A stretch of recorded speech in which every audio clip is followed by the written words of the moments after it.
Hey everyone, it's a Saturday and I'm doing some fish tank maintenance, kind of getting into some of my tanks and doing my general stuff.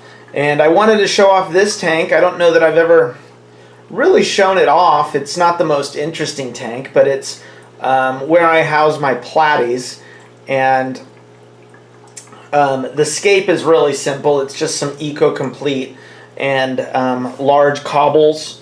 And then a big floating mat of Java moss. In fact, if I get in there, you can see that it's not attached to anything. It just floats. And so if I reach into the tank here, I can just basically pull this up, and you can see what it's just kind of a cobblestone maze underneath, kind of an area where fish can hide. They can stop being if they're being harassed or whatever. And I just basically put this Java moss kind of on there, and it will basically stay right like that. It's pretty neutrally buoyant, so kind of cool. That's it. And then I've got some up in the corner. I'm just rehabilitating some water sprite from my container pond, summer container pond, and this tank basically was kind of empty all summer. I had all the fish that were in here out in the container pond. So you can see some gambusia there. You can see some males and then basically the platies. When I got these, it was kind of an impulse purchase. I was at the pet store one day and got these rainbow platies, the two females that you see in there. The Variotis platy, that's the high fin, that was kind of a later, we were passing through and my son wanted him so bad, so he was kind of an unintended purchase. And to this day my son will come in and look at this tank and he'll say, Dad, I really like that yellow one, he's the coolest. So anyways, that's how he got in here. But I really started with these maculatus, the standard platies. And the females, their first drop was a group of about 10, 11 calico platies that were basically red wag with the spotting on the sides. And they were beautiful fish. And for a long time I debated whether to keep them, what to do. I had them as dither fish with the golden top minnows for a while. But then I eventually moved them on to the local fish store. They needed some platies, and I said I had a little group that I would be willing to give them. So we made a trade, and I got some algae wafers and some other stuff, and they got some fish. So that seemed pretty good, and cleaned out a little bit of space for me. So I'm actually kind of working on this bronze. I want to breed these bronze. I don't know what to call them really. I've gotten this cool drop of, they've got the iridescent blue gene going, but instead of being on a gray background, which seems to kind of be the rage, they're on this orange, solid orange.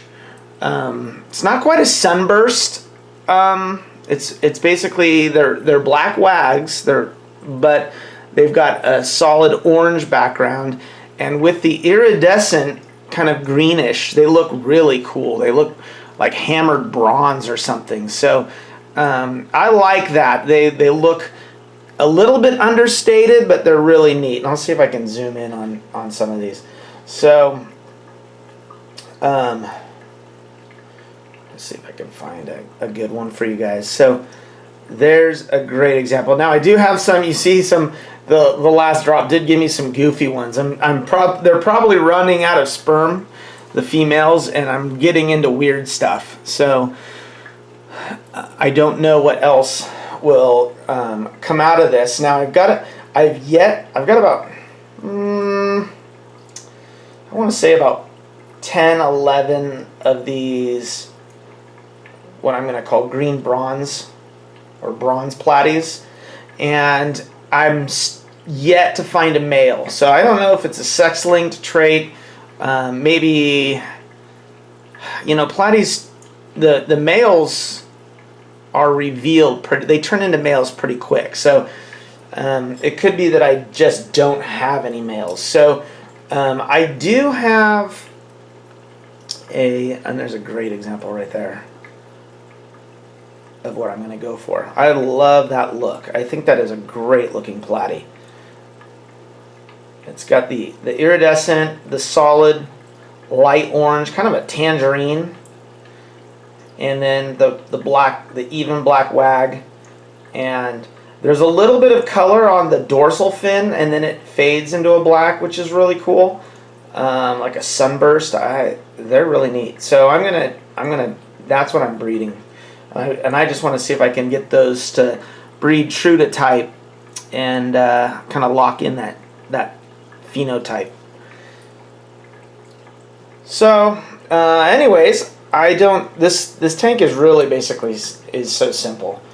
It's kind of just the single Java moss, which I was gone out of town for work for about 3 weeks, and the tanks that had a lot of Java moss were absolutely still pristine. I had a family member coming and just feeding once a day, I didn't want to overfeed, mainly because I'm worried that he wouldn't know how much or how little to put in, and that the fish were probably getting overfed. So to try to keep ammonia down, I had him just come once a day, and then in some cases, if he couldn't make it, don't worry about it. And fish are good that way. At least most of the fish I keep, if they miss a feeding, it's not the end of the world. So, but back to the fact that the tanks with a lot of Java moss, that there was no brown algae on the walls. I mean, the water was, after 3 weeks, was still really good, which tells you that this plant is pretty amazing at pulling all the toxins out of the water and keeping things good for your fish. So one of the things I would recommend, if you're going out of town and you happen to have a lot of this, I don't think it would hurt your scape to just grab some handfuls of Java moss and throw it into your tanks. You can always pull it out later, but it's a nice plant to just kind of have some buffering to your water quality. So anyways, guys, I wanted to show that off. I never show this tank. I don't know why, but it's not bad looking. It's just it is what it is. And as soon as I get rid of some of I'll thin the herd on some of the platies. The fish stores asked if I have anything else, so I'll see what I can spare, and then I'm hoping I can get a male of this kind of bronzy green phenotype, and then we'll see if we can breed those up. All right, everyone, we'll talk to you soon. Bye.